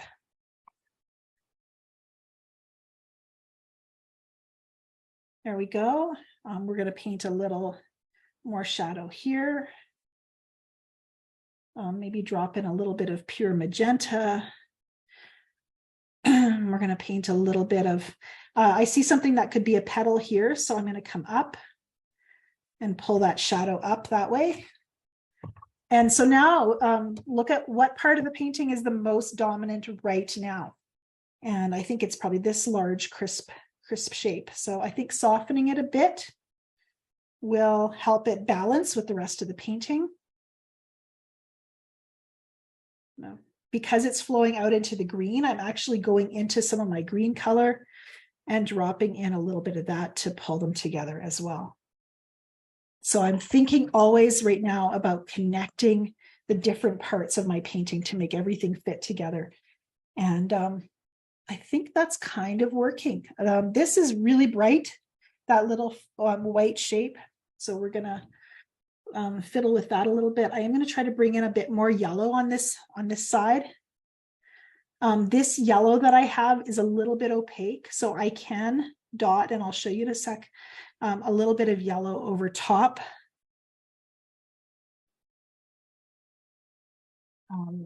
Yeah, you should be able to see there's a couple of flecks of yellow. Once this is dry, they won't be as dominant as they are right now, but I can still place some yellow over top of this darker value red. Remember, red is probably the darkest value color we're working with here, especially once we start adding, violet to it or cobalt blue. But it gives me, so the yellow it's really hard to cover is what I'm trying to say. And on this side, let's define a little bit of dark shadow as well. Let's see here. Put in a few little lines there, maybe a few lines here. That's an awkward angle for my hand. Do you notice how these lines are starting to give our flower real form? And again, softening a little bit. I'm going to grab some of that pure magenta as well and just pull some of that up. Thinking about that smaller, oh, that's pretty. That smaller second layer that fits inside of the original outer shape that we created. And maybe it's a smaller third layer at this point. We are really actually getting towards the end of this. I think we're actually going to be on time today, because I want this painting to have an unfinished, like I don't want to have all the details spelled out. So there are going to be parts where the petals are just kind of flowing off and not really firmly defined. There are going to be just little areas that aren't completely all spelled out. One thing that we can do at this stage, though, is do a little bit of play with line. And this is a really nice long round brush. So it makes really nice lines. I also like a really fine rigger or dagger striper brush for these long lines. So that is another option as well. I'm going to try using this one. The yellow I've been using throughout is Permanent Yellow Deep. And it looks a lot like a cadmium yellow, to tell you the truth. It's very, it's quite opaque. Okay, so I want to try to paint a little bit of fun little lines, and I want to show you that in this original study. You can see there's a little dancing petal that's kind of defined here. Some little flicks of the brush, along here. In fact, these are really pretty because they're almost dry brush. They kind of skip across the texture of the paper. And there's a little dancing line that kind of comes across here too. So this can be a lot of fun to do. If you're working with a round brush, you want to just, the main thing is to keep a light touch and a loose touch. I don't clamp down and hold it here and really try to control a line. I want to flick my lines around the page. I want to feel some freedom to let them be loose and free. And if I'm not liking them, I can add a little water and let them kind of flow a little bit. I can also lighten them with a little bit of paper towel. So if you're using the dagger striper brush, which is a favorite, I'm going to actually use a wet dagger striper and just tickle with some of these lines as well. The red I've been using today is the rose red from Rockwell, but quinacridone magenta is very, very similar. And the other thing you can do is use a light tap and just flick a little bit of spatter on the page. So I like the dagger striper brush. You can see I'm holding it in the middle. I'm holding it quite vertically, so I get this really fine point. And I don't have a lot of control when I'm holding a brush vertically. My lines are going to be very sketchy, maybe a little bit broken. It's just a fun little way to add some artist's touch to the painting. This is not true to, we're not painting a coloring book object. So it's not true to what the peony actually looks like if you're really studying the reference photo. This is artistic license. So you can use a light touch. You can be a little bit playful with those lines. I'm going to grab some of the phthalo blue right now. With this dagger striper brush, you can press the brush down to the paper and get a wider line. I'm going to, it dripped, and I like a drip, so I'm going to let that be. I'm going to pull a big line across here, maybe a finer line across here. Maybe I'll connect them with a little wiggle there. This is very, very dark. Trying to decide if I should add a little water to it or just, dot it with my paper towel. Let's dot it first. Yeah, that's all right. And that just made it a little more transparent, so it didn't feel quite so heavy. Let's pull it a little phthalo. It's interesting because this phthalo turquoise, phthalo blue, it really, I don't need to add yellow to make it feel like green because I'm layering over top of a green. So I think that's really interesting. Oh, that's pretty. And it's flowing into a shape that was already wet. Stephanie has listed the name of the brush that I'm using in the chat, so you can see that there. I've had this same Loose Goose dagger striper for many, many years. Haven't worn it out yet. So notice that my lines that I've made, they create a feeling of movement. And that's one thing I try to do with, if you're adding line, we're creating a contour around the flower that gives us a little bit of direction for the viewer to follow that line. As humans, our eyes follow lines. We live in a world full of arrows and flashing lights and things that tell us where to go. We look for direction. And so lines in your painting will give you directions. In fact, we've got lines moving us off the page, and that the reason that works, it doesn't just send people away from the painting, is we have these beautiful, big, strong bullseyes of centers on the flower. I kind of like that. And so many people love peonies. I love peonies. I think there's a reason. They're beautiful flowers. They're never, they're different every time. They're lush and abundant, and there's just something really, really beautiful about them. I'm going to spatter a little bit of yellow because I can. But I think that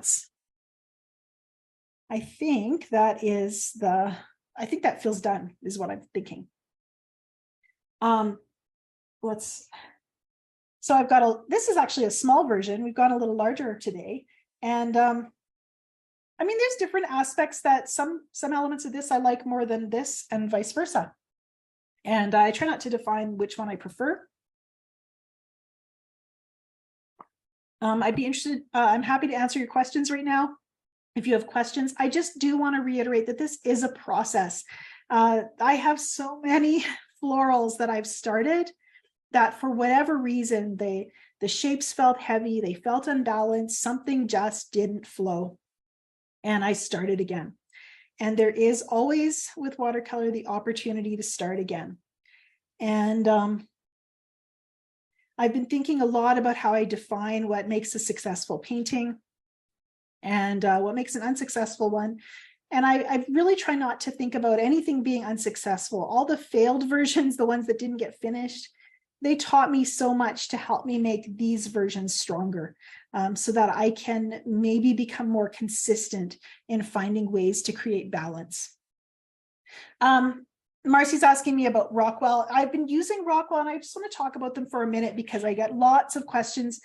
I was excited to hear that there's a company based in Canada that was producing watercolor paint. They've been very generous working with me and sharing some of what I've been teaching and learning about the colors on their social media. And but I haven't worked with them long enough to say that any one brand is better. What I really try to do is work with a diversity of brands so that I can hopefully have some knowledge to share and give you also the insight if you're hearing about a brand and you want to try it. You know, maybe I can give you some feedback on what my experience has been with that brand. With that said, I have one thing I have not done is tested Rockwell's light fastness. There's a lot of people that are asking about, you know, how durable, how lasting are these vibrant colors, because some of them are very, very vibrant, and some of them are mixes that I have not seen from other companies. I want to know if those colors are going to last. So that's something that's kind of ongoing, is that I'm waiting to, you know, you have to use a color for a while if you know how well the color endures. Although I'm not, when it comes to light fastness, I will use colors that don't have a high light fastness rating because they're still going to hold their color for 25 plus years, a long time. And watercolor is not if you're painting in watercolor, you're not painting for the centuries. We are painting works that will age. And I think it would be silly to deny that. The other thing I want to mention is that, you know, many of these brands, wherever you happen to be from, they might not be available in your area. And so I'd rather talk about what color qualities to look for, what paint qualities to look for, than recommend any specific brand. I love Daniel Smith. I love Core. I love Sennelier, Schminke, Holbein, and Rockwell is on the list now as well. So, you know, I want to have the freedom to be able to choose a palette based on which colors are my favorite, regardless of brand. And so that's something that I am thinking about and working toward all the time, and just trying to open myself up to trying new things and new colors as well. As we wrap up today, just a reminder that this is a recording that you can access. It takes me several hours. It might be tomorrow before I get it uploaded. There's a whole saving process and downloading and making sure it's the right size to get uploaded to the website. But that will be available for you. I will send an email and just let you know when that is ready. If you have any, the other thing is, last month I did a little student gallery where you could post what you've made and ask questions inside of the course content. And you can do that. You can log into this course on learn.angelafehr.com. Look for the April 4th workshop. It's when you're logged in, you'll see all your course content that you own there. And if you go to the download section, that's where your printable worksheet will be. And that will also have a space for you to ask questions or post a picture of your work. And I'll keep that comment section open for about a week following this broadcast. I am traveling next week, so I might not be very responsive on that page, but it is a place for you to share what you've done and get feedback from each other. And I will be trying to check in if I can. This week is going to be nuts, but I do try to offer feedback if you have specific questions. And I want to thank Stephanie as well for being here to just make sure those color names got listed as I worked, and brush names and so forth. Whatever you have, when you're a new painter, the most important, the best thing you can do for your art journey is just to paint as often as you can. It is the brush miles that build skill. And when you start to get comfortable with your materials and your tools, you will be able to make more informed decisions about your style and your process. So be patient with yourself. That will come. The best thing to do is just to find something to love about every painting and plan to bring that encouragement with you to your next painting. So thank you for being here. This was a great workshop. For those of you who've signed up for the intermediate workshop, I'll see you tomorrow, same time, same place. It is, I would be foolish in saying that this kind of loose, spontaneous painting is easy, even though it can be done in a short amount of time. It's unpredictable. By its very nature, it has to be. And so you do have to open yourself up to the unknown. And, it's it can be really fun and really freeing as you start to develop those skills. So I just want to encourage you with that. One day, all of the things you've been trying so hard to do will just fall on your paper by accident, and you'll be frustrated because you'll be like, I've been trying so hard, and then I was just fooling around and something beautiful happened. 90% of the time, that's how it works out for me. And I think there's a reason for that. So that's my wise thought for the day. Thank you very much. I will see you again sometime soon, whether it's tomorrow or in another future Zoom workshop. And I do look forward to seeing what you're creating in the student gallery on the curriculum page. And I'll share a link to that tomorrow when I send you the recording link as well. So thanks for being here, guys. Angela. Bye for now. Thank you so much. Thanks, Angela. We had a question sure. about whether they could sign up for the workshop for tomorrow, today. Is it still open or not? We might be full. If we're not full, you can still sign up. I usually close it about just over an hour before the workshop starts. Okay. So yes, that is, it should still be open. It might be full. Zoom only lets me have a certain number of people in these classes. So thank you. Okay. Yeah. Thank you, everyone.